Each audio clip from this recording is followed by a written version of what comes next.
Nah, selamat malam teman-teman. Kembali lagi dengan aku, enggak ding. Kembali lagi dengan aku, Muhammad Syafruddin Syam. Kali ini kita akan membahas tutor Fismat 1 dengan topik yang berbeda dari sesi pertama tadi sore. Nah, sesi tutor kali ini akan membahas tentang analisis vektor yang sebenarnya kalau dilihat-lihat sebenarnya pengembangan dari konsep-konsep yang sudah diajarin di kalkulus 1 atau kalkulus 2. Oke, tanpa berlama-lama lagi kita akan memulai tutorial Fismat 1A dengan berdoa terlebih dahulu. Berdoa, dipersilakan.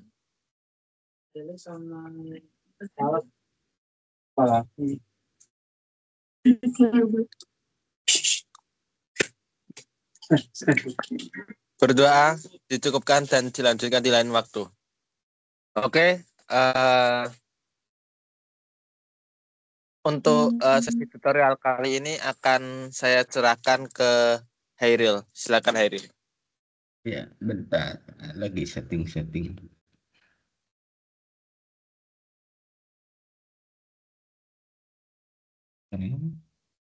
Cara share ini jadi mana sih? Sam. Cara share meeting, Ada apa? link meetingnya tuh di mana sih? Ya, benar. Ya, santai. Aduh, gua ragu juga. Atau lu yang kirim aja ke beliau langsung. Cara Mana aja deh.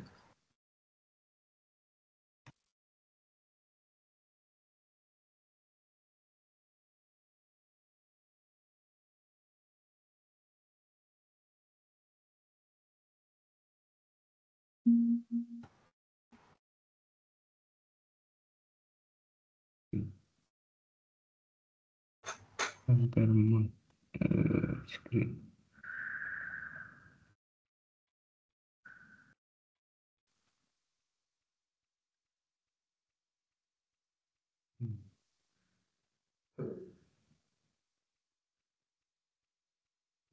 Wait. Ini kok salah.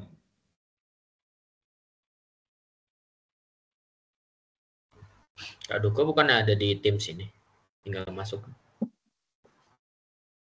Mana sih cara share screen itu? Bentar. Nah, udah ada belum? Kelihatan nggak? Mas Re, Udah? Oke. Sampai 21.30 aja ya. Ya, gue lapar.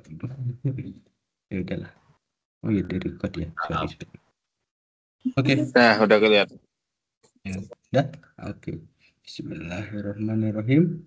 Jadi pada bab kali ini itu kan kita membahasnya tentang analisis vektor. Nah, selama 90 menit ke depan tuh karena bab ini cukup panjang, maksudnya nggak seperti bab yang tadi yang integral lipat, yang konsep-konsep yang sebenarnya udah kita dapetin pas TPB dan kita juga udah familiar cara ngelakuin integral kayak gitu. Tapi di bab ini tuh saya rasa banyak yang baru gitu, banyak hal-hal baru yang baru kita temukan, baru kita pelajari, terutama di section-section akhir tentang teorema Green, divergensi, apalagi teorema Stokes itu. Nah, untuk itu saya coba review materi dulu dari awal, utamanya itu tentang apa-apa saja yang dirasa penting dan kepake, konsepnya terutama untuk kita memahami teori yang lebih canggih gitu. Nah, pertama itu utamanya kita membahas tentang perkalian vektor. Jadi vektor itu sendiri kalau kita tinjau dari sudut pandang fisika itu sebenarnya kalau aku tanggapnya gitu suatu objek yang tinggal di dalam ruang, punya besar dan punya arah, dan dia itu merepresentasikan suatu besaran fisik tertentu. Misalkan kalau kita punya suatu vektor A seperti ini, ya dia kan bisa merepresentasikan kecepatan ataupun gaya ataupun yang lainnya.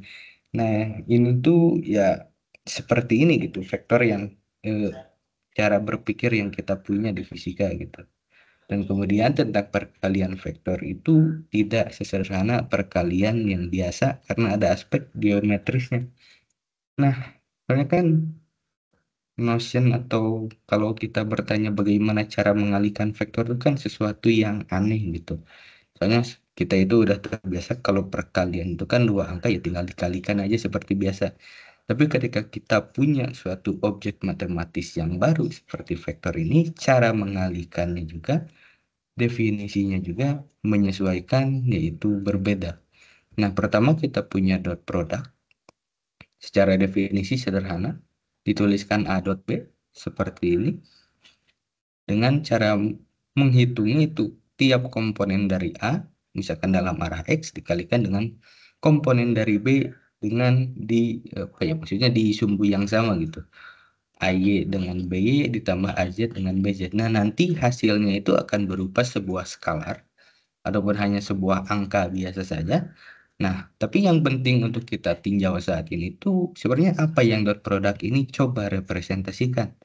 Nah, kalau kita lihat atau kita tinjau dalam suatu permasalahan fisika yaitu tentang kerja atau usaha, misalkan kita punya sebuah benda di sini bebas sajalah bentuknya, yang penting dia benda gitu. Dan dia itu sedang bergerak ke arah kanan, diposisikan dengan kecepatan atau posisi yang arahnya ke kanan. Dan kita coba terapkan dia gaya ke arah sana. Yang tentu gayanya itu enggak searah dengan kecepatannya, dengan perpindahannya, tapi membentuk suatu sudut theta tertentu. Nah, ternyata dot product ini tuh bisa kita pandang sebagai suatu proyeksi yang searah dari gaya F terhadap fungsi atau vektor perpindahan dari si benda tersebut, yaitu besar A dikalikan besar B dikalikan cos theta, yaitu besar dari A dot B. Ya, sebenarnya sama saja kan. Kok gitu? Besar dari A dot B. Nah, nanti tuh definisi ini dan cara berpikir ini tuh kepake di integral garis dan sejenisnya. Oke, itu tentang dot product. Yang kedua itu tentang cross product.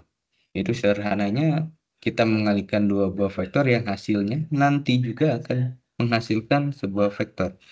Nah, tapi secara definisi itu mungkin datangnya cukup ajaib, cukup tiba-tiba bagaimana dua buah vektor kita kalikan, hasilnya tiba-tiba menjadi sebuah vektor baru yang arahnya tegak lurus dari tempat A dan B tinggal. Awalnya kan misalkan si vektor A dan vektor B tinggal di bidang yang ini, tapi tiba-tiba ketika kita kalikan secara cross product, hasilnya itu muncul suatu vektor A cross B yang dia itu tegak lurus bidang awal dari A dan B. Cara untuk menghitungnya ya, seperti yang kita tahu bisa pakai determinan seperti ini. Nah, tapi tentang definisi yang mungkin dirasa cukup abstrak dan mendadak gitu. Sebenarnya nggak apa-apa, kita coba terima dulu, yakini dulu. Karena walaupun nggak ada definisi atau runtutan logika yang mengarah ke sini, tapi setidaknya definisi ini tuh berguna di banyak kesempatan gitu, di banyak kasus yang akan kita tinjau.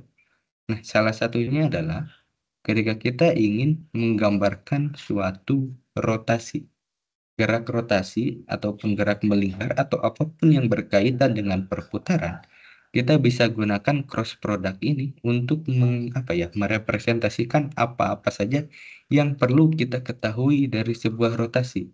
Maksudnya kayak gimana? Jadi kan kita itu kalau punya suatu benda yang bergerak melingkar, dia itu kan pasti punya bidang tempat dia berotasi gitu.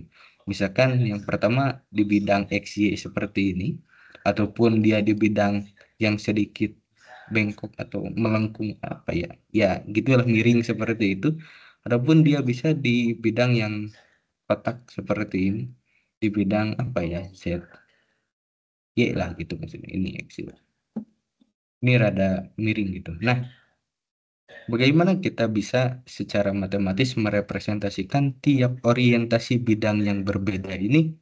Nah, jawabannya jelas kita bisa mendefinisikan suatu vektor baru yang arahnya itu tegak lurus dari bidang tersebut. Nah, vektor ini kita sebut sebagai vektor normal. Ini juga ada vektor normalnya ke sana. ini juga ada vektor normal, misalkan arahnya menembus bidang ini ke sana, atau yang ini keluar bidang ke sini pakai dot ini, cross dan dot. Jadi masalah pertama tuh bisa selesai kalau kita bisa mendefinisikan suatu vektor yang tegak lurus dari bidang.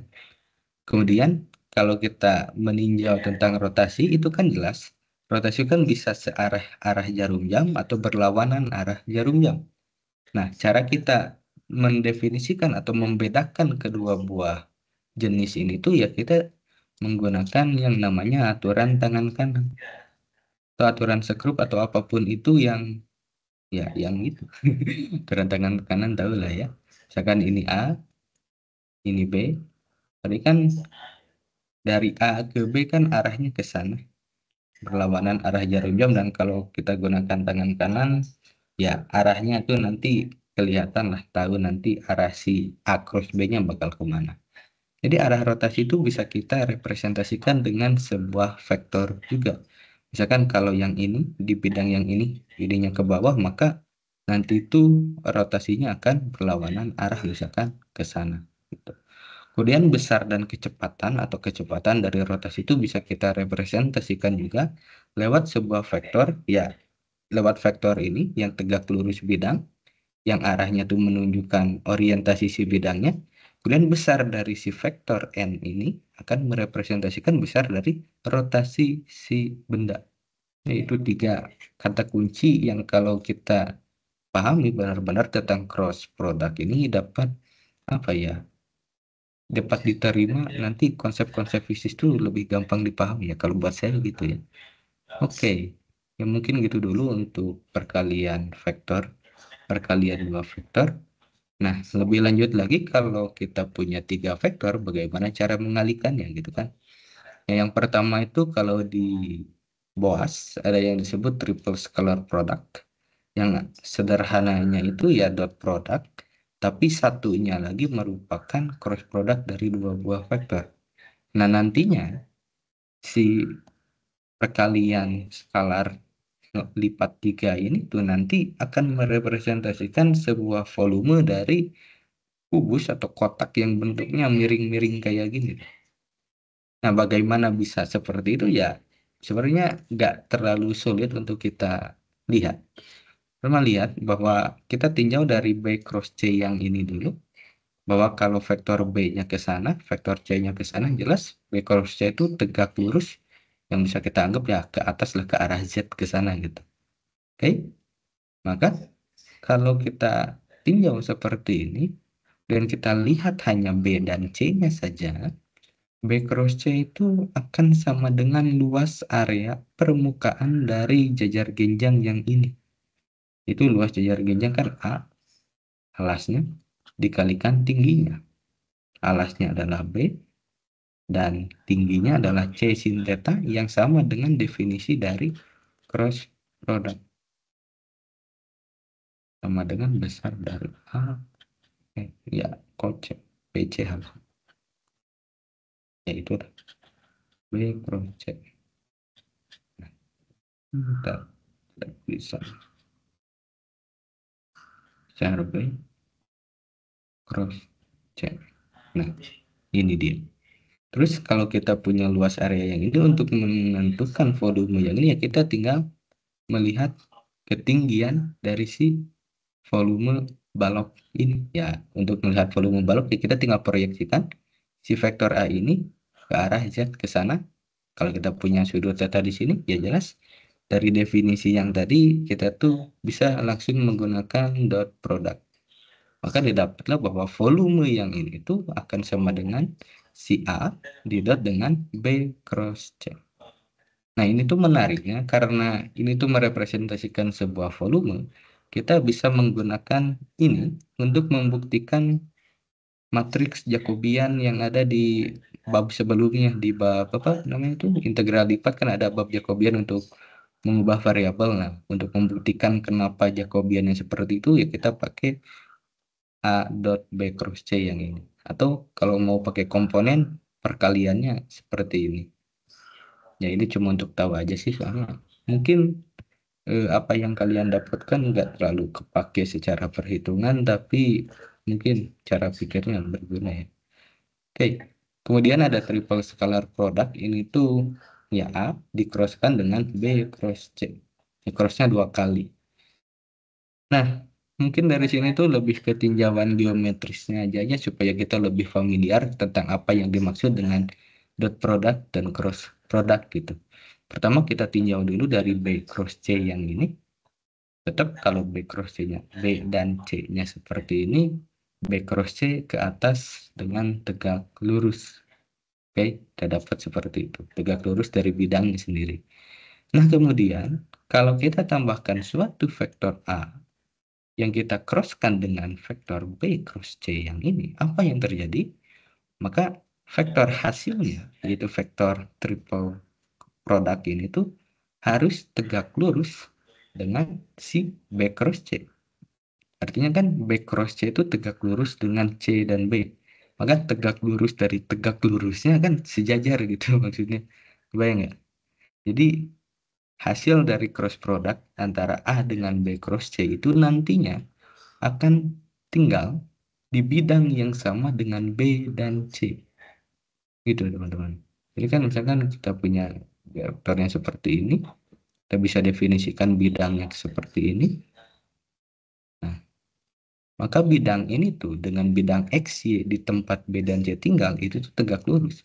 Maka hasilnya kalau kita proyeksikan yang tegak lurus ya pasti akan sejajar lagi. Nah, karena vektor hasil A, B, cross C ini tuh sejajar dengan B dan C, hasilnya nanti itu bisa kita tuliskan sebagai kombinasi antara B dan C. Nah, cara mengingatnya tuh gampang. Dimanapun tanda kurungnya, misalkan mau di sini atau mau di sana, vektor yang di tengah dalam kasus ini adalah B, pasti nilainya positif. Lalu komponennya adalah dot product dari dua yang lainnya, yaitu A didotkan dengan C. Lalu dia dikurangi vektor yang ada di cross yang satunya lagi, yang di sebelahnya, yaitu C dengan komponennya adalah A dot P. Ya intinya yang di tengah selalu positif. Udah gitu aja. Nah, itu paling sedikit review dari materi tentang vektor, khususnya perkalian vektor. Jadi bagaimana dari definisi ini kita berangkat lebih jauh untuk menemukan teorema-teorema yang lebih canggih gitu. Nah, tentu saja dalam menggambarkan suatu fenomena fisik kita tuh nggak cuma berkaitan dengan sebuah vektor aja. Kita itu banyak akan meninjau tentang medan. Medan itu sederhananya adalah ruang yang memiliki nilai, baik itu nilainya mau skalar maupun dia vektor. Jadi misalkan kita punya suatu ruang gitu, misalkan ya di ruangan ini ataupun di sebuah ruangan tertentu, dan kita pengen tahu berapa sih suhu di tiap-tiap titik di dalam ruangan tersebut. Ya jelas kalau kita bayangkan gini kan, suhu itu kan berbeda-beda di tiap titiknya, sehingga bisa kita gambarkan nilainya tuh menggunakan warna seperti ini. Ya kan, yang biru untuk suhu yang dingin, hijau untuk lebih panas, kuning lebih panas, yang merah ini juga lebih panas lagi. Jadi di sini tuh dingin, dingin, rada panas, panas gitu kan. Ya, sederhananya seperti itu. Kemudian nilainya juga bisa skalar, dan khusus untuk yang vektor ini biasanya merepresentasikan tentang kecepatan atau aliran fluida. Jadi kalau kita meninjau fluida, misalkan yang mengalir terutama di dalam suatu pipa seperti ini, semuanya mengalir ke sana gitu. Maka kan kalau kita ingin membuat suatu model dari benda ini tuh kita bisa meninjau per partikelnya satu per satu gitu. Tapi kita juga tahu kalau fluida itu kan benda yang kecil, atomnya sangat banyak sekali. Akan serumit apa perhitungan kita kalau harus menghitung misalkan dari mekanika tiap partikel fluida ini yang mengalir. Nah, makanya secara lebih sederhana kita tuh bisa, daripada meninjau tiap partikel, mending kita meninjau tiap ruang. Di tiap ruang ini kita assign suatu nilai dengan arahnya terkait. Kalau di sini Kalau di titik ini, si fluidanya nanti akan mengalir ke sana, misalkan, dengan kecepatan sekian. Nah, sederhananya seperti itu. Karena nanti juga akan kepake. Nah, tapi kemudian lagi, yang penting untuk kita perhatikan itu adalah untuk membedakan antara medan dengan kurva.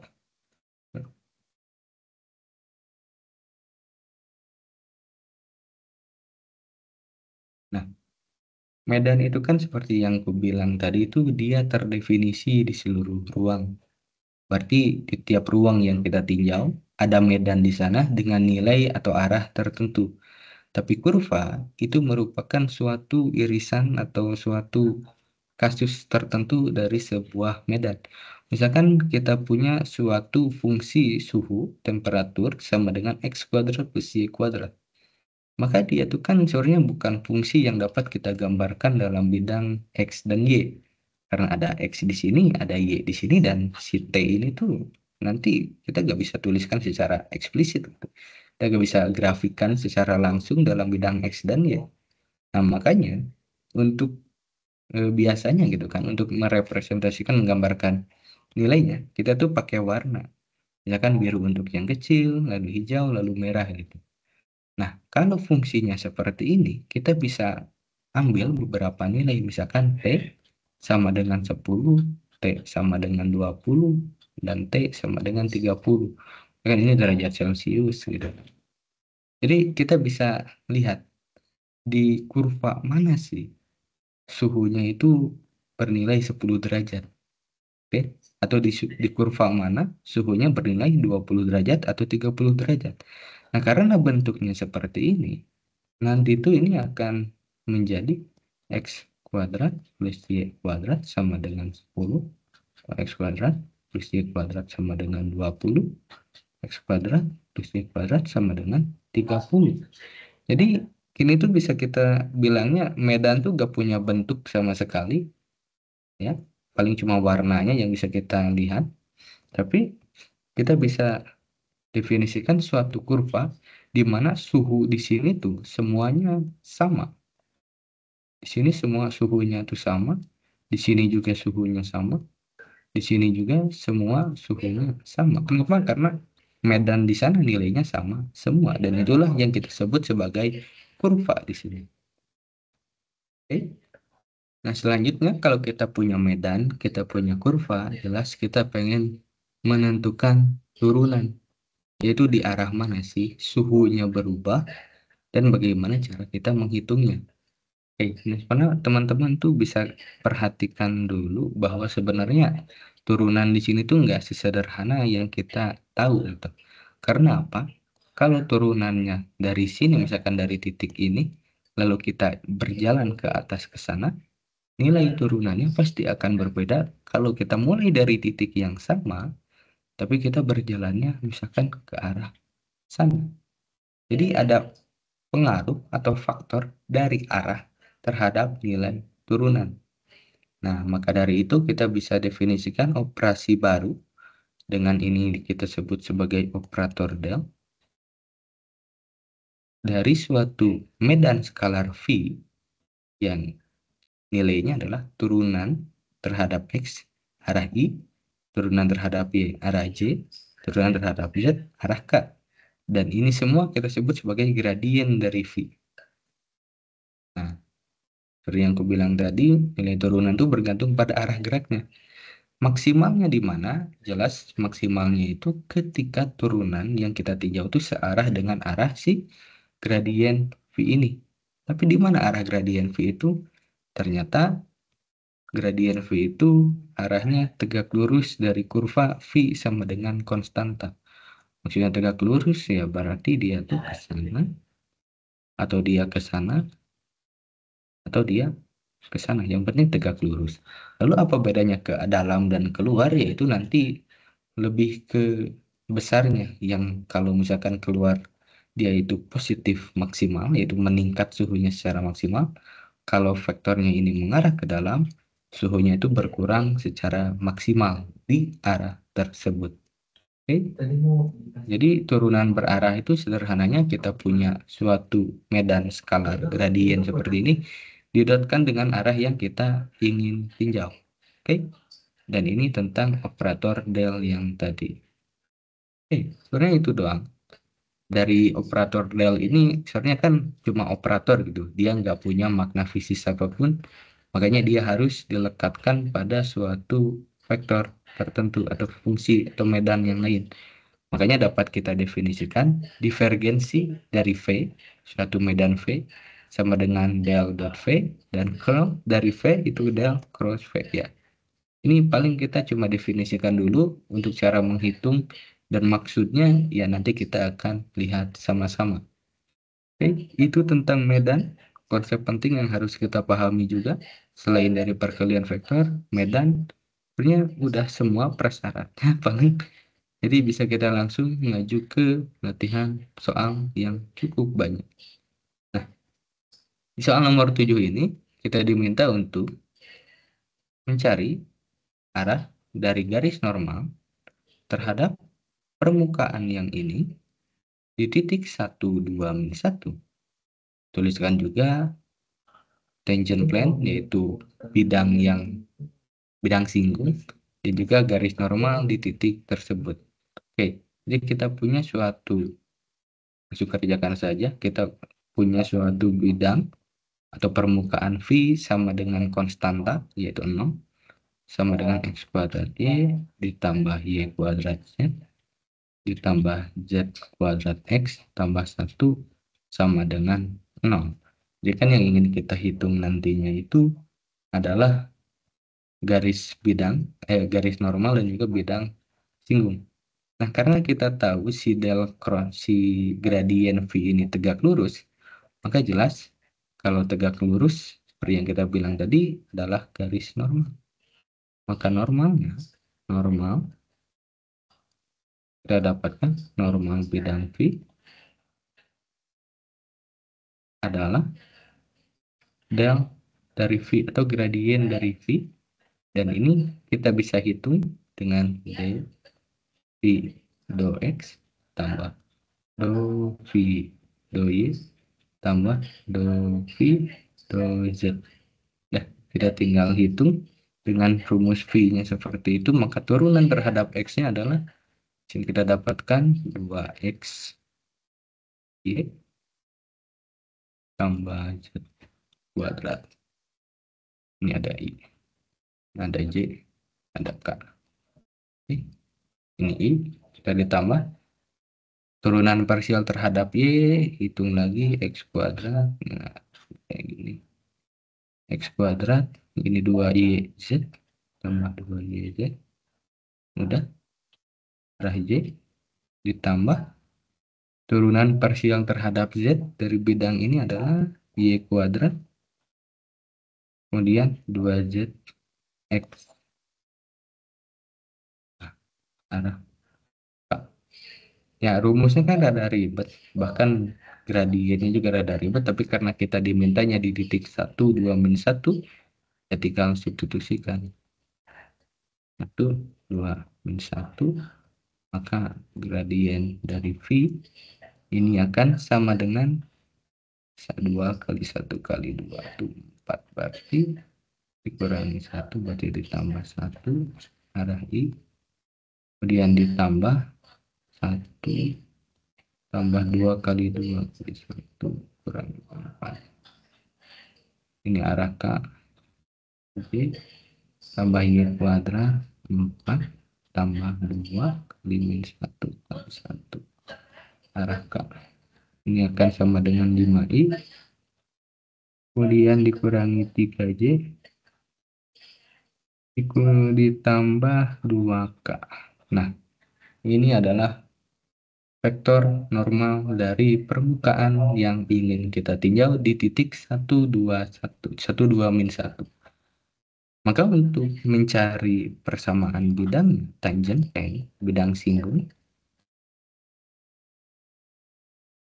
kita bisa langsung itu vektor n atau ya vektor normalnya yang merupakan del V Maka kita rumusnya adalah N didotkan dengan suatu vektor R yang ada di dalam bidang, hasilnya sama dengan 0. Oke, maka ini akan sama dengan del V didotkan dengan R-nya itu bisa kita bilang X min 1, Y min 2, dan Z plus 1. Ya, tahu kan? Ini harus sama dengan 6. Ini akan menjadi 5 min 3, 2 didot dengan X min 1, Y min 2, Z plus 1. Harus sama dengan 0. Ini menjadi 5X kurangi 3Y tambah 2Z.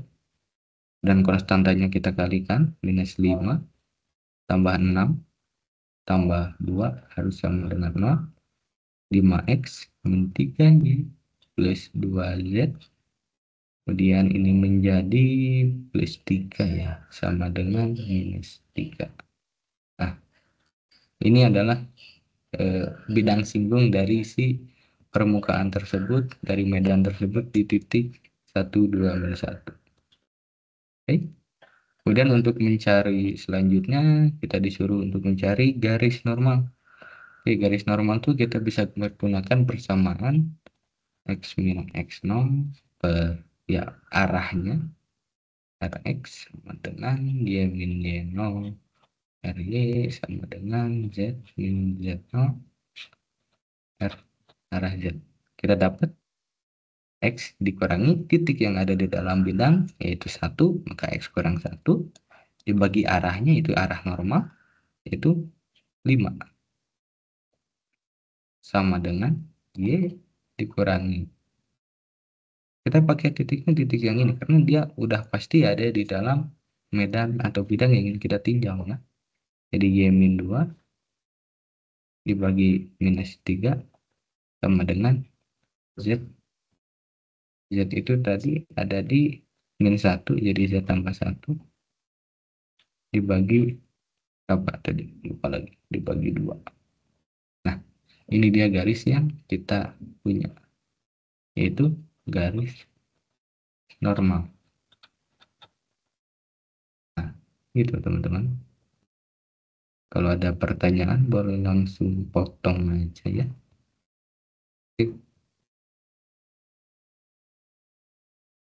Oke, ada soal cukup banyak lagi. Kita coba bahas satu persatu. Udah dulu bentar. Nah, selanjutnya ini lebih ke perhitungan sih. Dari soal kuisnya Pak Basar besok ya, kalau ada yang butuh gitu kan. Maka soal ini mintanya sederhana. Kita punya suatu medan vektor dinyatakan dengan ini. Tentukanlah divergensi dari F dan curl dari F. Oke, memang kita cari dulu divergensi dari F, yaitu del dot F. Caranya sederhana sekali, yaitu del do X, Fx tambah do Fy, do Y tambah do Fz, do Z sama dengan, ya ini kita tinggal hitung, sebenarnya nggak terlalu susah ya. Do X sama Fx ini kita turunkan terhadap X semuanya. Ya, ini kan Fx-nya tuh yang ini kita dotkan sama dengan tar, yaitu do X dari 2X ya, ditambah do Y dari 2Y Z kuadrat ditambah do Z dari X kuadrat plus 2Y kuadrat Z min 1. Ini kita pakai definisi dari dot product. Fx itu kan sama dengan 2xz kali I dengan didotkan dengan I yang tadi, ya dapatnya seperti itu. Oke, ini kita tinggal hitung saja sebenarnya. Ini jadi 2z ditambah ini jadi 2z kuadrat. Yang ini menjadi turunan terhadap z-nya adalah 2y kuadrat min 1. menjadi 2Y kuadrat. Nah, ini adalah divergensi dari F. Kemudian untuk mencari curl dari F, itu kita bisa pakai determinan. Pertama, di baris pertama kita menggunakan vektor satuan I, baris kedua itu turunan parsial terhadap X, dan baris ketiga itu komponen X dari fungsi F, yaitu 2XZ. Baris kedua arah Y, turunan parsial terhadap X, lalu komponen Y, 2YZ kuadrat. Dan ketiga, kolom ketiga maksudnya komponen K, ini do Z, lalu ininya X kuadrat, X 2Y kuadrat Z kurang 1. Nah, ini menjadi suatu determinan. Oke, cara menghitung determinan masih ingat kan? Pertama untuk arah komponen I-nya dulu. Berarti kita tutup ini. Kita tutup itu. Menghasilkan turunan X yang ini. Langsung saja jadi 2X. Dikurangi turunan terhadap Z yang itu menjadi 4YZ. Kemudian ini kan ingat ini plus, ini min, ini plus menjadi minus. Maka ini jadi minus Y. Komponennya kita tutup yang ini semua menjadi turunan terhadap X dari ini adalah 2X. Dan turunan terhadap Z dari ini adalah 2X juga. Dikurangi 2X. Ditambah arah K.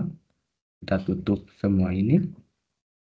Kemudian turunannya atau determinannya adalah turunan terhadap X dari 2YZ itu 0. Dikurangi turunan terhadap X dari 2XZ itu 2Z. Nah, hasilnya ini tuh jadi arah I 2X min 4YZ dikurangi arah J itu kan 2X kurang 2Z 0. Maka menyisakan arah K aja, K topik, yaitu 2Z. Nah, seperti ini teman-teman cara menghitung divergensi dan curl. Udah. Ya, sebenarnya soalnya masih yang sederhana ya. Kita coba lihat soal-soal lain yang lebih nantang. Ya, itu udah. Yang ini bisa sebenarnya. Langsung aja ke integral garis.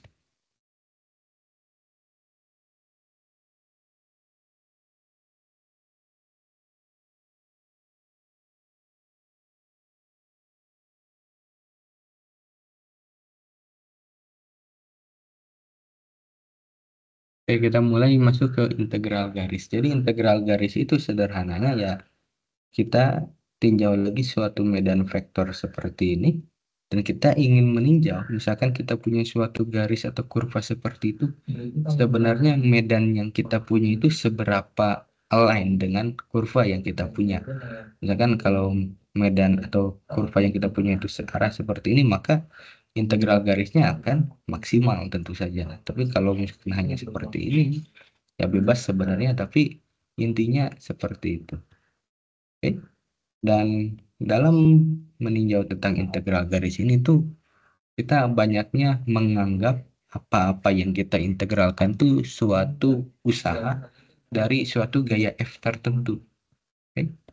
Misalkan dari integral garis yang ini, yaitu integral dari suatu lintasan C, Y kuadrat dx ditambah 2x dy ditambah dz. Ini tuh kan sebenarnya suatu bisa kita pandang sebagai suatu usaha W yang merupakan integral dari suatu fungsi vektor f didotkan dengan arahnya ds. Nah, bisa kita pandang seperti itu.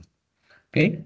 Nah, C di sini merupakan suatu lintasan yang menghubungkan titik 0, 0, 0, 0 dengan 1, 1, 1. Kan kita punya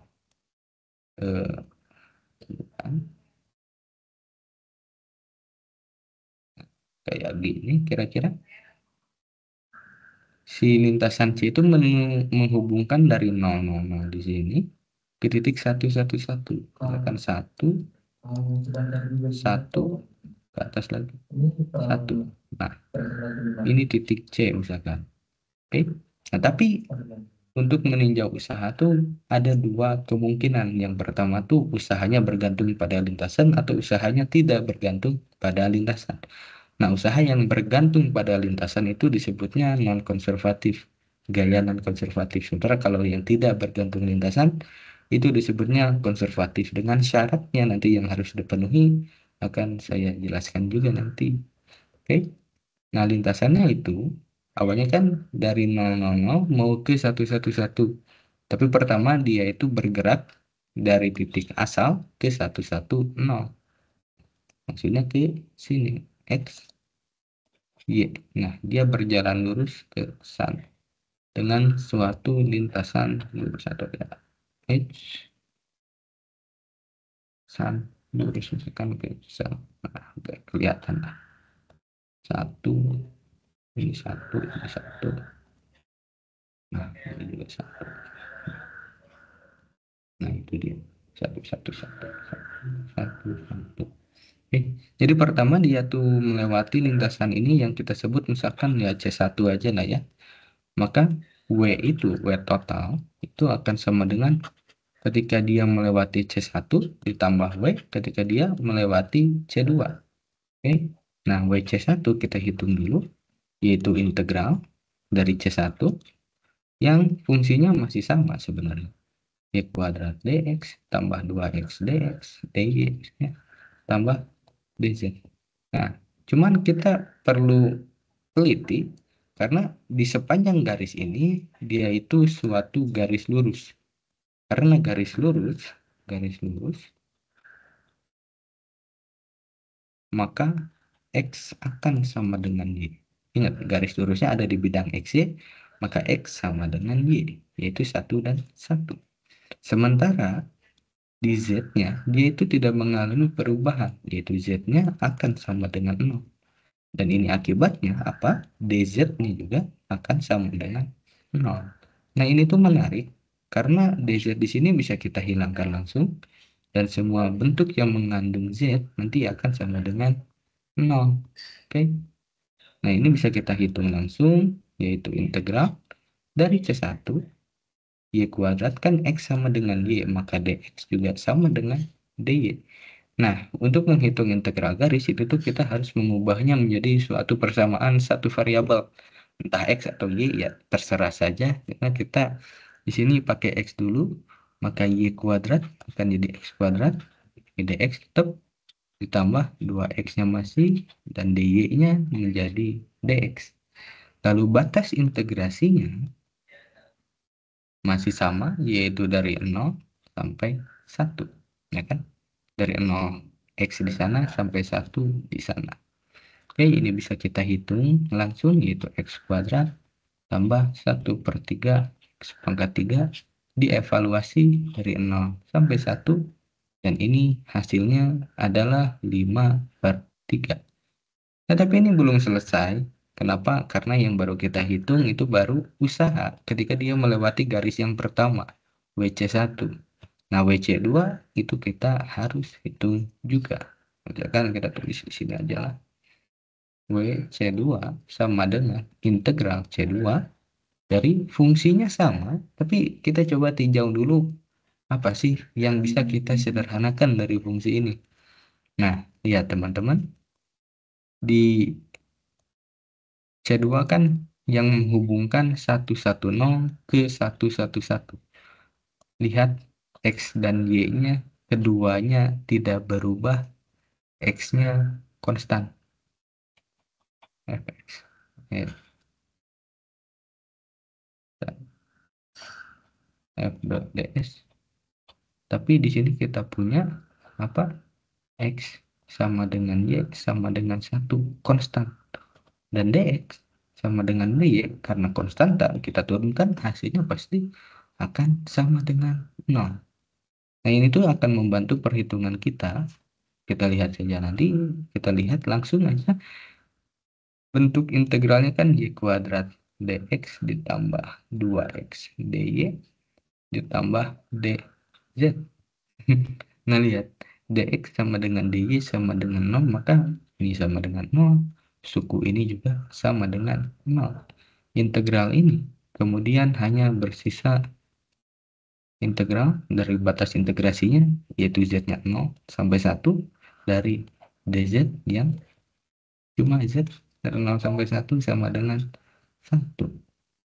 Udah, gitu doang.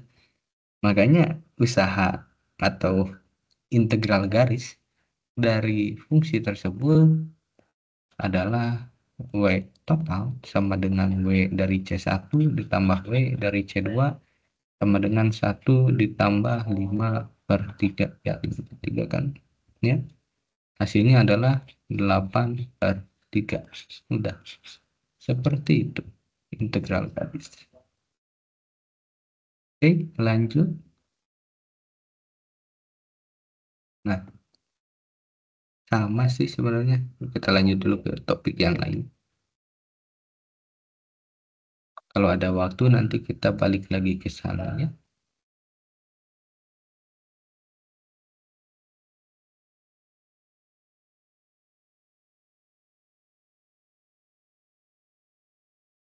Nah, kemudian ketika kita meninjau tentang usaha atau integral garis ini seperti yang aku bilang tadi, ada usaha yang bergantung lintasan, ada usaha yang tidak bergantung lintasan.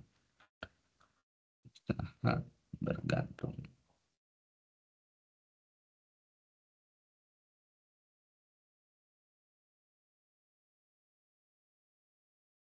Nah, cara membedakan antara dua ini tuh ya sederhananya kita bisa lihat dari definisi curl F, yaitu del cross F, apakah dia sama dengan 0 atau tidak. Ketika dia itu terpenuhi, maksudnya del cross F sama dengan 0, maka dia itu akan menjadi suatu medan yang konservatif.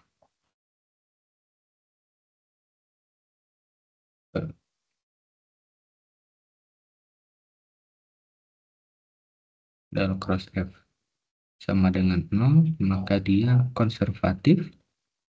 Dan kalau dia konservatif, nanti itu efeknya usahanya tidak bergantung lintasan.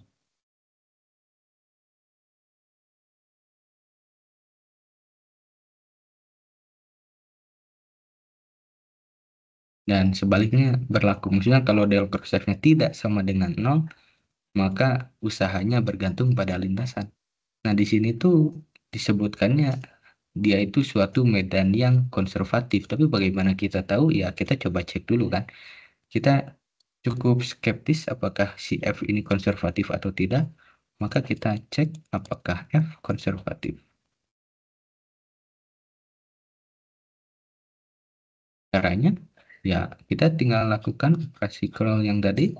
Del cross F sama dengan komponen I, kemudian turunan parsial X, lalu komponen arah X-nya. 3X kuadrat YZ min 3Y, udah. Kemudian komponen Y, turunan parsial terhadap Y, komponennya X pangkat 3Z min 3X, lalu komponen K, turunan parsial terhadap Z, komponennya X pangkat 3Y plus 2Z, udah. Oke, ini kita hitung caranya seperti yang tadi. Ini kita tutup dulu dua-duanya, lalu kita tinggal hitung determinan determinan yang ada di sini, yaitu bentuk yang ini kita turunkan terhadap Y menjadi X pangkat 3 dikurangi dengan X pangkat 3 juga. So, ini 0, udah bagus. Kemudian arah J minus J, yaitu ini kita tutup. Maka turunan parsial ini terhadap X menjadi 3X kuadrat Y dikurangi dari turunan parsial Z dari yang ini, yaitu 3X kuadrat Y juga. Kemudian di arah K, kita tutup bagian yang ini dan kita lakukan turunannya. Yang pertama turunan terhadap X dari yang ini, yaitu 3X kuadrat Z minus 3 dikurangi turunan terhadap Y dari fungsi komponen arah X, yaitu 3x kuadrat ya, minus 3z maksudnya. Nah, arah 3. Dan ini kalau kita jumlahkan semuanya, ternyata memang benar ini I kali 0, dikurangi J juga 0, dan K juga 0. Sehingga del cross F, sesuai dengan yang soal ini bilang, nilainya sama dengan 0, maka dia konservatif. Ini sudah Oke.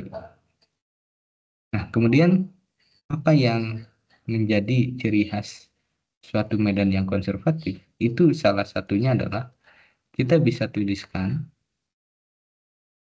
usaha itu kan integral dari A sampai B suatu fungsi gaya dikalikan ds-nya. Berarti kan ini bisa kita tuliskan juga dong bahwa gaya itu sama dengan turunan gradien karena dalam hal ini vektor dari W sendiri. Nah, kalau konservatif berlaku hubungan yang ini. Nah, lebih lanjutnya lagi karena W itu suatu fungsi usaha, kalau gayanya konservatif, dia itu akan memiliki energi potensial. Akan ada energi potensial. Ya, contohnya seperti apa? Contohnya seperti gaya gravitasi. Gaya gravitasi kan usahanya itu hanya bergantung pada posisi awal dan posisi akhirnya dia. Ini delta hanya berapa gitu kan. Gak peduli apakah kita mau mencapai titik A dan B ini lewat sini kah, lewat sana kah, atau lewat sini, atau sini. Itu gak peduli selama titik awal dan titik akhirnya itu sama, usahanya akan sama terus. Nah, makanya kita bisa tuliskan bahwa, oh, si usaha ini tuh ternyata disimpan dalam bentuk energi potensial. Jadi ketika naik ke sini, usahanya kan akan negatif karena melawan gaya gravitasi yang arahnya ke bawah. Ini F, kan gaya gravitasi itu ke A, ke bawah maksudnya.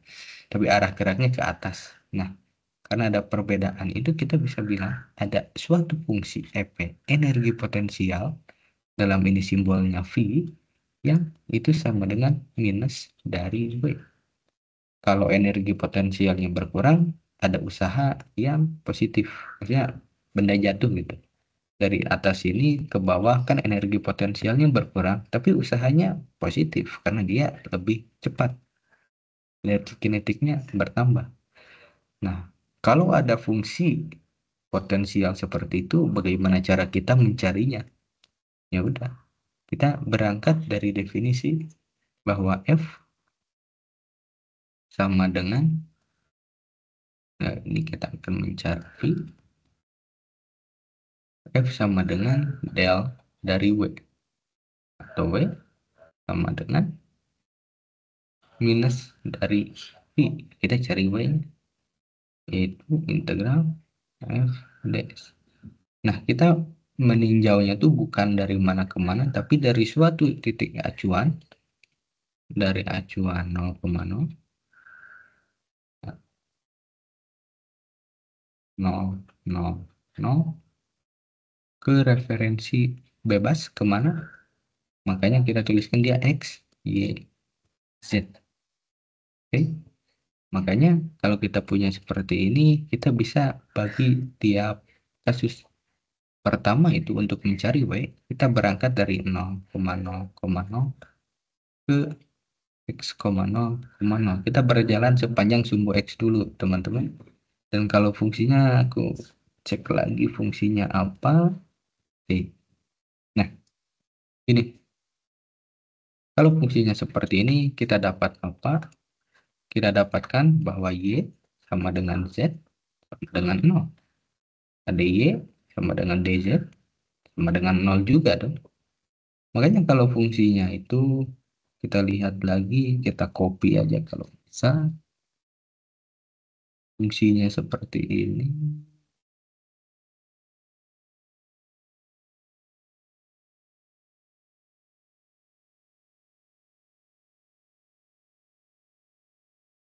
Kalau fungsinya seperti ini, lihat semua yang mengandung Y dan Z itu dia akan sama dengan 0.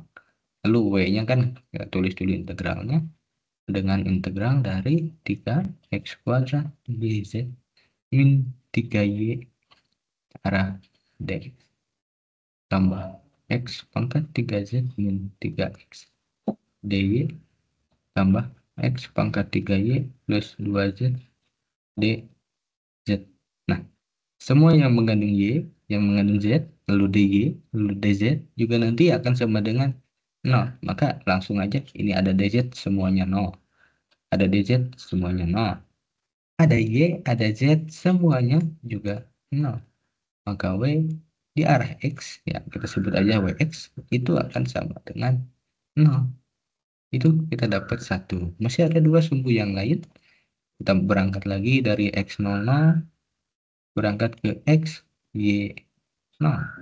Nah, kita tinjau apa yang kita dapat di sini bahwa x konstan. Kalau x konstan, apa yang terjadi? Ya dx-nya akan sama dengan 0. Lalu z di sini masih belum berubah, dia 0. dz juga sama dengan 0. Maka usaha di arah y ini akan sama dengan, lihat, semua yang mengandung dx dan dz udah sama dengan 0, kita nggak akan tuliskan lagi. Jadi yang menyisakan hanya x pangkat 3z dikurangi 3x dy. Nah, udah seperti ini. Tapi ingat, z-nya masih sama dengan 0, maka ini akan sama dengan 0. Suku itu hilang. Dan ini jadi 3x dy. Ini kita integralkan karena x hanya suatu konstanta menjadi minus 3xy plus c2. Ya, c1-nya ini 0 tadi. Dah. Itu di arah y, kita tinjau lagi di arah terakhir dari x, y, 0 menuju x, y, z. Apa yang kita dapatkan di sini tuh nggak ada yang 0 lagi, tapi setidaknya x itu sama dengan konstan, y juga sama dengan konstan. Akibatnya apa? dx-nya sama dengan dy-nya akan sama dengan 0. Dan ini akan mempermudah hitungan kita menjadi semua bentuk yang suku ada dx dy nggak perlu kita tuliskan lagi. Menyisakan dz-nya itu x pangkat 3 plus 2z ya. X pangkat 3 plus 2z dz. Ya. Dan ini karena semuanya konstanta, bisa kita tuliskan dz-nya bukan konstanta sih. Ya, maksudnya jadi x pangkat 3z ditambah 2 kali setengah z kuadrat. Ini jadi x pangkat 3z tambah z kuadrat ditambah konstanta yang ketiga. Nah, ini adalah fungsi usaha yang kita punya. Untuk usaha total, kita tinggal jumlahkan semuanya. Wx, wy, wz sama dengan x pangkat 3z tambah z kuadrat dikurangi 3xy ditambah konstantanya kita gabungkan semua menjadi suatu C kapital. Nah, ini adalah usaha yang disebabkan oleh si gaya tersebut. Untuk potensialnya ya sederhana saja. Kita tuliskan V sama dengan minus W sama dengan minus X pangkat 3Z minus Z kuadrat ditambah 3X. Nah, ini jawaban yang kita punya. Udah seperti itu. Ada pertanyaan? Nggak ada yang ikut sih. Gak apa-apa ya. Ya udah seperti itu. Tentang integral garis. Nah, sekarang kita masuk ke materi yang cukup baru. Belum pernah kita dapatkan di TPB, apalagi di SMA. Ini tuh kita akan membahas hubungan antara integral garis dengan suatu integral lipat dari luasan. Nah, ini dinamakan oleh penyebutnya, untuk menghargai penemunya itu Green Theorem, teorema Green. Namanya Greennya bukan hijau atau apa gitu. Oke, jadi teorema ini tuh sederhananya bilang, kita coba tinjau gambar yang ini. Yaitu kalau kita punya suatu integral tertutup dari suatu lintasan C yang tertutup, ini lintasan C itu tertutup, artinya dia closed, ya, tahu lah ya, ngerti lah ya. Itu kan akan maksudnya merepresentasikan suatu sirkulasi. Seberapa banyak medan vektor yang kita punya itu berputar di sekitaran C. Nah, integral garis, ini kan integral garis di arah C, ini kan sebenarnya suatu integral yang cukup rumit, walaupun enggak, tapi bisa kita hitung dengan menjumlahkan tiap sirkulasi-sirkulasi mikroskopis yang sangat kecil di dalamnya. Itu kalau kita lihat di sini, yang suku di kanan ini menyatakan integral garis terhadap C. Dan suku yang di kanan, ruas kanan dari persamaan ini tuh menyatakan luasan dari sirkulasi. Jumlah dari sirkulasi bulatan-bulatan hijau ini kalau kita jumlahkan semuanya, itu akan menghasilkan lingkaran atau sirkulasi gede yang di luar. Sederhananya kayak gitu. Teorema Green bilangnya itu. Oke. Nah, untuk cara menghitungnya kan ini rumus yang rada ribet kelihatannya, tapi sebenarnya sederhana saja. Jadi teorema Green ini nantinya akan digeneralisasi melalui teorema Stokes.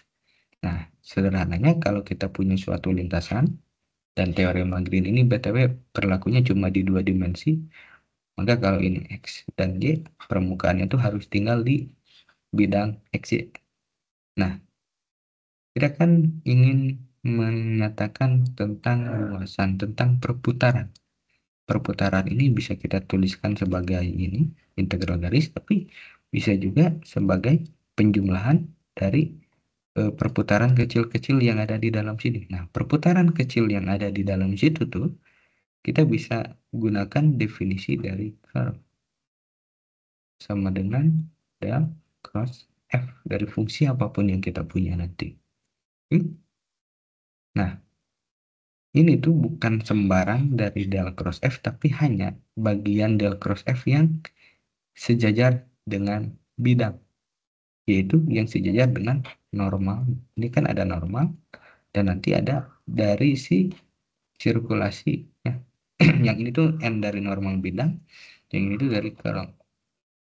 Nah, kita lihat komponen apa sih yang sejajar dengan si bidangnya nanti. Makanya rumusnya itu digeneralisasi oleh teorema Stokes sebagai curl, didotkan dengan vektor normal dari luasannya itu sendiri akan sama dengan, yaitu integral garis V dot dr dari suatu lintasan tertutup sigma. Udah, gitu. Cara menghitungnya ya kita pakai soal ini biar gampang, biar kebayang.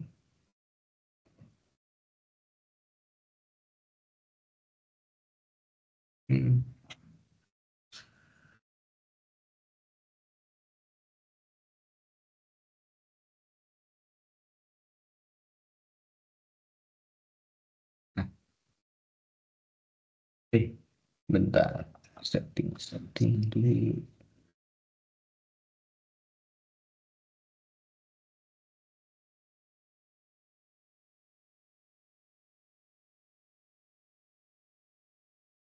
Nah, kita punya suatu integral tertutup ini dengan C adalah lintasan berupa keliling lingkaran dengan pusatnya di koordinat dan jari-jarinya 1. Nah, kita coba tuliskan lagi dari teorema Green, kita dapat apa? Kita dapatnya itu integral garis yang ini, yang sepanjang itu tuh, kita bisa tuliskan dia sebagai PDX ditambah PDY. Ini akan sama dengan integral luasan A dari do Q do X kurangi do P do Y diarahkan dengan dx dy. Nah, ini tuh sebenarnya bentuk ini kita nggak usah hafal, kita tinggal ingat-ingat lagi idenya seperti apa, yaitu curl dari F yang searah dengan normal dari si bidangnya. Karena dalam bidang ini tuh normal bidang yang kita tinjau itu hanya bidang X ya, berarti normalnya kan ke arah K. Kita lihat di sini. Normal di sini tuh nanti akan sama dengan K topi. Maka kita bisa hitung dari ini. Kita hitung dulu. Sama dengan I, Y, K, turunan X, turunan Y, turunan Z. Ini misalkan Fx, Fy, dan Fz.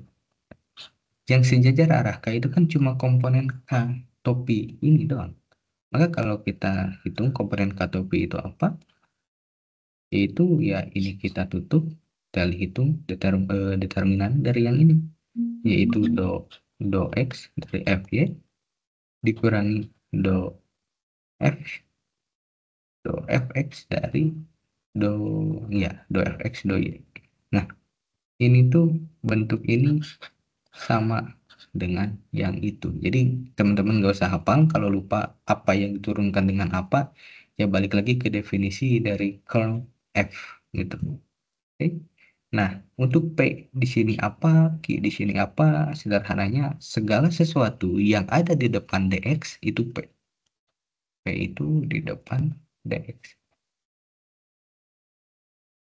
Dan dia itu akan sama dengan itu. Y6 X kuadrat Y ditambah Y pangkat 3 dikurangi Y. Dan I-nya apa? Itu dia segala sesuatu yang ada di depan DY. Nah, ini kan Q DY. Dan dia lihat ke sini akan sama dengan 6X kuadrat tambah 3Y kuadrat X.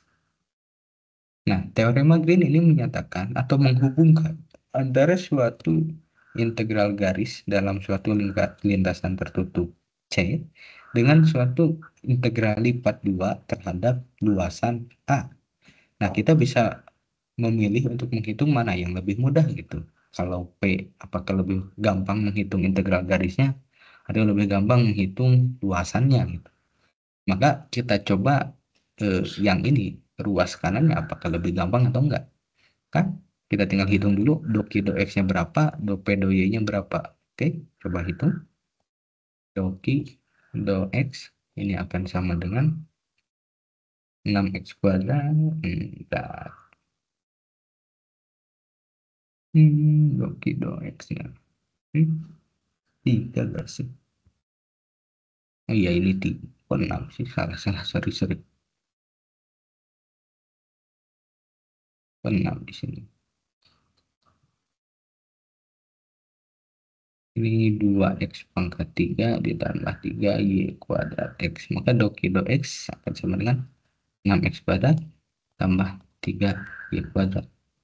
Lalu do P do Y ini sama dengan 6X kuadrat plus Y pangkat 3 dikurangi Y. Oh iya pangkat 3Y kuadrat dikurangi 1. Maka kita dapatkan do Q do X dikurangi do P do Y sama dengan 6X kuadrat plus 3Y kuadrat dikurangi 6X kuadrat tambah 3Y kuadrat kurangi 1. Dan hasilnya adalah 1. Gampang kan? Menghitung integral ini menjadi sisanya tinggal integral luasan dari ini yang adalah sama dengan 1 dari luasannya itu sendiri, dx dy. Dan luasannya kita tadi udah dikasih tahu ternyata dia itu berupa suatu lingkaran dengan jari-jari satu pusatnya di pusat koordinat. Maka ini tinggal menjadi luas sama dengan A sama dengan pi R kuadrat dan R-nya sama dengan 1 maka dia jadi pi aja.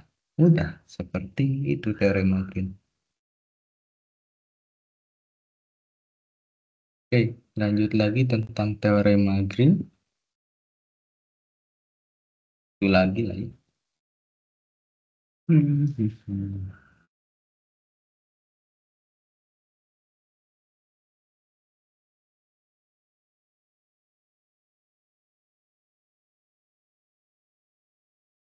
Oke, ini. Yang kedua itu kita sama masih membahas tentang teorema Green, tapi yang kita evaluasi adalah suatu integral garis dari f dot dl di sekitaran lingkaran yang seperti ini dengan f-nya seperti itu. Oke, kalau kita tinjau dulu lintasannya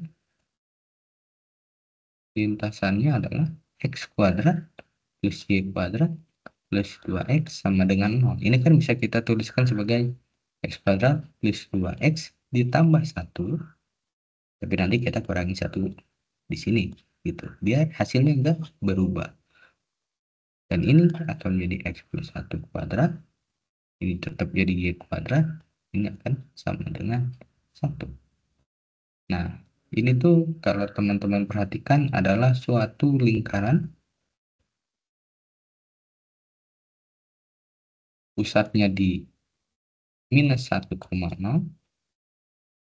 jari-jarinya sama dengan 1. Itu. Dan ini bisa kita hitung pakai teorema Green yang tadi, tapi biar kelihatan kita coba pakai yang lebih umum, yaitu teorema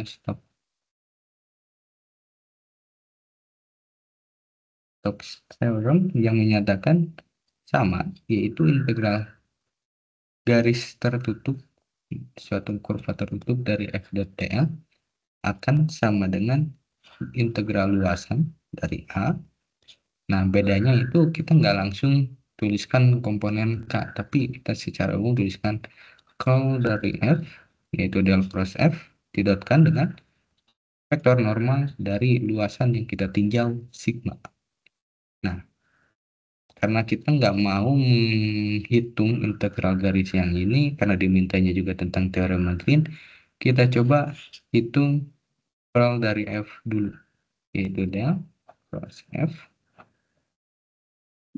sama dengan ini I, ini J, ini K. Kemudian ini turunan parsial arah X, ya ini notasi sederhana aja. Ini arah Z. Lalu F-nya itu apa? Ternyata F-nya hanyalah YI min XJ. Ini Y minus X. YI min XJ. Ini min X, maka ini akan sama dengan A. Oke, maka ini tuh kalau kita hitung titik I, arah I ini jadi 0. Arah J-nya juga 0. Tapi arah K-nya ada komponen berupa minus 2. Dan ini jadi minus 2K topik. Nah, del cross F-nya kita dapat minus 2K topik, kita masukkan lagi ke rumus yang teorema Stokes. Yang kita belum punya paling cuma vektor normalnya itu apa. Nah, karena kita lihat bahwa lintasan yang kita tinjau itu tidak lain tidak bukan ya lingkaran yang tinggal di permukaan X, di bidang X. Ini X, ini Y. Lingkaran yang kita punya tuh ya tinggal di sini. Maka normalnya ya tetap ke arah sana, ke arah depan. Oke, jadi teorema Green itu merupakan kasus khusus ketika permukaan yang kita tinjau itu berada di bidang XY 2 dimensi. Maka integral jadi del cross F didotkan dengan N dari D sigma ini akan sama dengan integral 2 ini menjadi minus 2 katopi didotkan dengan katopi ini jadi D sigma ini tetap jadi minus 2, ini jadi area, dan kita tahu area dari sebuah lingkaran itu adalah pi r kuadrat, tapi karena jari-jarinya 1 dia jadi pi saja.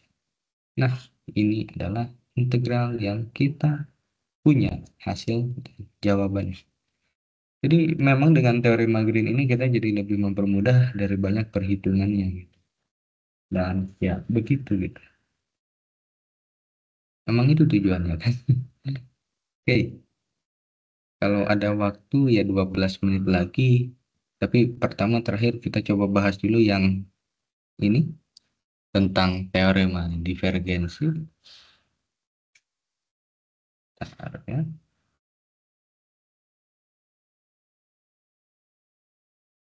Oke. Teorema divergensi.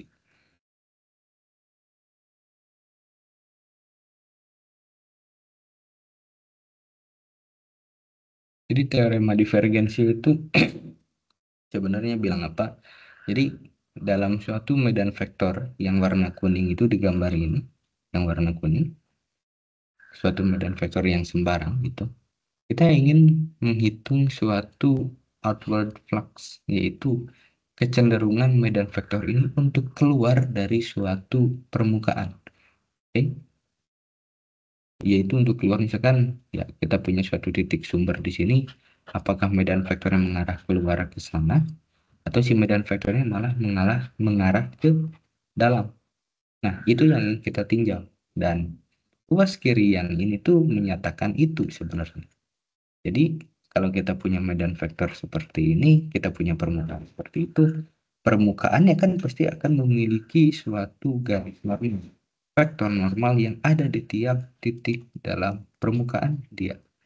Dan kita tinggal proyeksikan si medan vektor ini terhadap normalnya dia, maka itu akan menghasilkan sebuah totalan dari seberapa banyak si medan vektor ini keluar dari permukaan tersebut. Dan ternyata lewat teorema divergensi ini, ternyata ini akan sama dengan divergensinya dari si F itu sendiri. Oke. Nah, itu sebenarnya tentang teorema divergensi. Mana ya?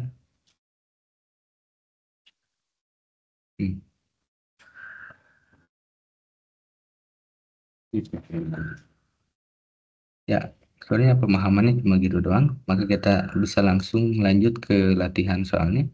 Itu flux medan vektor F yang menembus permukaan diberikan oleh integral yang ini, sama seperti yang di atas. Ya, sama kan seperti yang di atas. Dengan N adalah vektor normal, yang ditembus oleh vektor F. Hitunglah flux medan listrik F, yang F-nya diberikan oleh X, Y, Z, yang menembus permukaan setengah bola yang diberikan oleh persamaan berikut. Oke.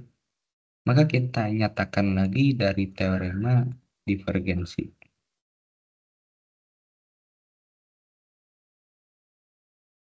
Dia itu menyatakan apa?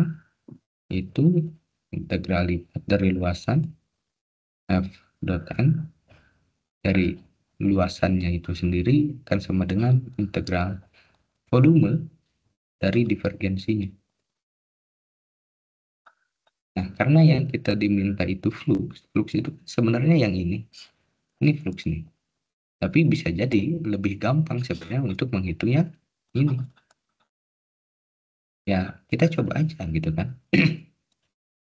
Tinggal hitung divergensinya berapa dia itu. Jadi misalkan divergensinya ya kita hitung div dari F itu sama dengan del dot F kan sama dengan turunan X dari Fx tambah turunan Y Fy turunan Z Fz. Ini akan sama dengan X ini Y. Nah, dari sini dari yang ini Y tambah do Z dari Z, dan hasilnya ini satu, ini satu, ini satu, ini jadi 3. Gampang kan sebenarnya, sederhana gitu bentuknya. Nah, maka bentuk dari teorema Stokes ini menjadi integral lipat 3 volume dari divergensi del dot F dp sama dengan integral lipat 3 volume, hasil divergensinya 3, tinggal dp. Ya, ini 3 kali volumenya dari permukaan yang kita tinjau. Nah, volumenya kan setengah bola. Volume dari setengah bola. Setengah bola.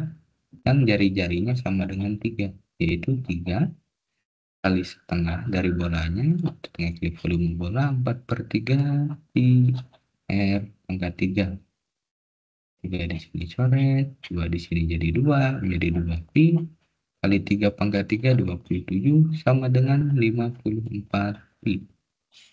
Ya, ini tentang teorema divergensi. Oke, kayaknya cukup sih. Apakah ada soal yang bisa kita bahas lagi? Ya itu karena ada panjang, ya udah satu lagi aja. Ini yang terakhir, masih ada 8 menit juga. Oke. Ini soal terakhir tentang apa ini? Teorema Stokes ternyata. Oke. Nah, di sini tuh katanya periksalah teorema Stokes untuk vektor A itu. Susah.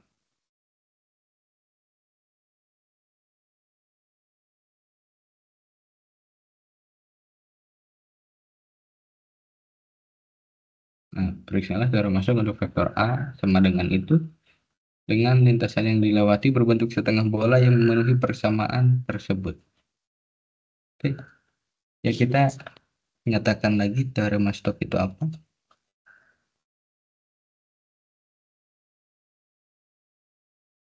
Yaitu integral dari suatu lintasan tertutup C dari vektor A yang kita punya dengan lintasannya, ini akan sama dengan integral lipat 2 dari luasannya dari curl si A ini yang searah dengan vektor normal dari permukaan yang kita tinjau, d sigma atau ds nanti sama saja ya.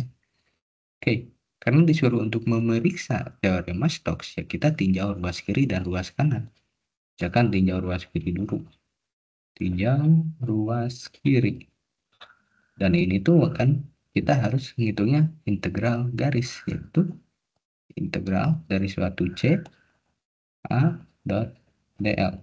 Nah, A dot dl-nya apa? Ya kita langsung saja, yaitu integral tertutup dari 2x min y kalikan dx.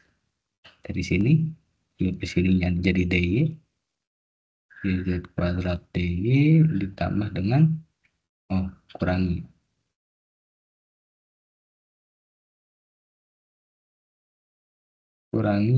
y kuadrat z dz.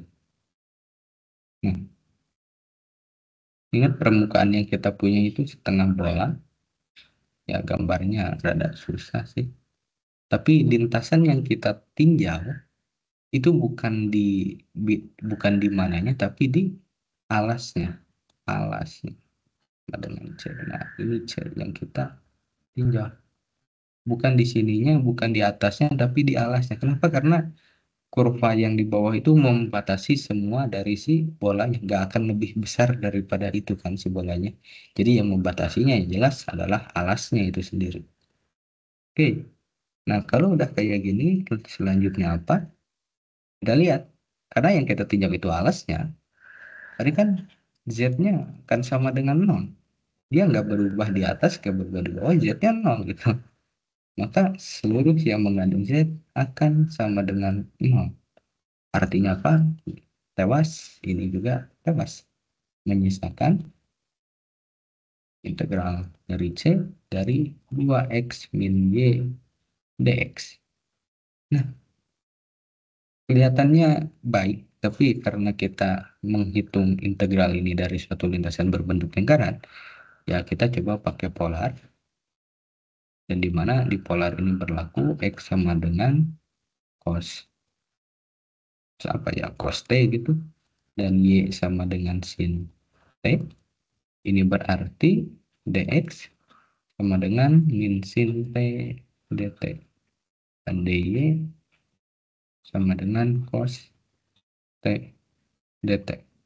Nah, maka persamaan itu menjadi integral tertutup dari C, dan ini jadi 2 cos t min sin t dx nya menjadi min sin t dt.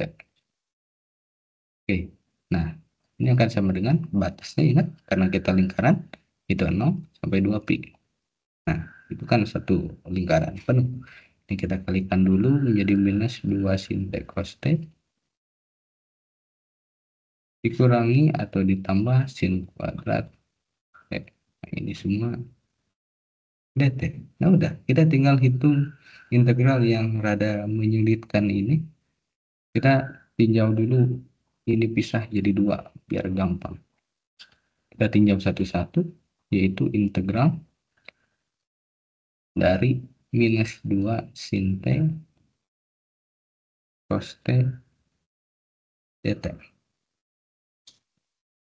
Nah, bagaimana cara mengerjakannya? Ya, kita bisa gunakan beberapa trik yang udah kita pelajari di TPB ataupun pas di jurusan sin T cos T dt. Misalkan U sama dengan sin X, maka DU sama dengan cos X. Oh, ini T maksudnya sin T cos T dt, maka DU sama dengan cos T dt. Integral itu, ya lihat, cos T dt-nya kita ganti segini menjadi DU. Dan kan sin T-nya jadi U, ininya jadi DU. Di minus 2 U kuadrat per 2. Jadi tinggal pakai aturan yang biasa. Ininya jadi minus U kuadrat. Nah, sama dengan minus sin kuadrat T. Udah, satu ruas. Kita hitung lagi ruas yang lain, yaitu integral dari sin kuadrat T dt. Nah, itu kita pakai rumus yang mana ya? Kita coba pakai triknya itu yang ingat bahwa cos 2T sama dengan 1 min 2 sin kuadrat. Nah, maka sin kuadrat T sama dengan 1 min cos 2T per 2. Kita masukkan ke sana. Ini akan menjadi apa? Jadi 1 min 2 cos 2T per 2 dt. Oke. Nah, ini kita bisa pakai aturan yang biasa. 1 diintegralkan terhadap T jadi T atau X nanti gampang. Nah, yang ini kita tinggal langsung aja. Ini kan setengah. Ya kan? Bentar, kayaknya ada yang salah. Oh, enggak ada. Oh ya. Oh, nah, harusnya ke sana. Pantes. Sorry. Ini tuh menjadi setengah integral 1 min 2 cos 2T dt. Sama dengan setengah kali T dikurangi. Nah, ini udah dulu dikurangi setengah integral 2 cos 2T. Udah seperti ini. Kita tinggal harus meninjau tentang pada 2 di sini. 2 dari mana? Nah, ini juga dari mana? Nah, itu dia. Jadi kita tinggal ngitung cos 2T itu apa, ya gampang kan hitung integral ini. Jadi tinggal setengah T dikurangi setengah. Karena ini kita ngintegralin berarti setengahnya muncul ke bawah. Lalu fungsi yang turunannya cos itu kan sinus. Ininya 2T. Dan ini jadi setengah T kurangi 1/4 sin 2T. Nah, mudah. Maka integral tersebut kita tinggal jumlahkan semuanya menjadi setengah T dikurangi 1/4 sin 2T dikurangi sin kuadrat T. Tapi ingat batasnya kita evaluasi dari 0 sampai 2pi. Kalau 0 semuanya 0, maka kita tinggal masukkan ini 2pi, setengah kali 2pi dikurangi sin 2pi itu 0, sin pi juga 0, maka ya kita hasil yang kita dapatkan adalah pi. ini teman-teman, dari penghitungan integral garis. Ribet sebenarnya kan karena integralnya ribet. Tapi kalau kita tinjau ruas kanan,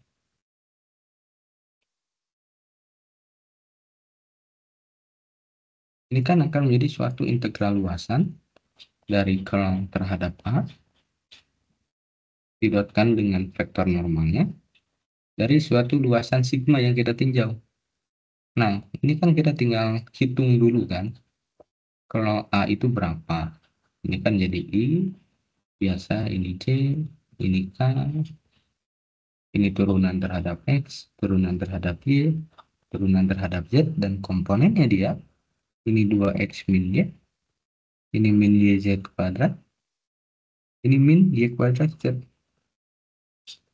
Ini kalau kita hitung jadinya apa? Coba. Ya, hasilnya udah dihitung sih. Dan hasilnya itu kalau kalian hitung nanti hasilnya adalah sama dengan K-topi aja. Ini dari segini. Hasilnya adalah K-topi. Nah, kemudian ingat vektor normal di sini apa? Karena permukaan yang kita tinjau itu adalah sebuah setengah bola yang rupanya ada di bidang X, maka N juga akan sama dengan K-topi. Sehingga integral dari ini akan sama dengan integral dari luasannya langsung. Karena satu, ini kan dituliskan akan jadi K dot K D sigma sama dengan, ya itu langsung, D sigmanya langsung. Integral K D sigma sama dengan luas dari sini pi R kuadrat, karena jari-jarinya satu, dia menjadi I.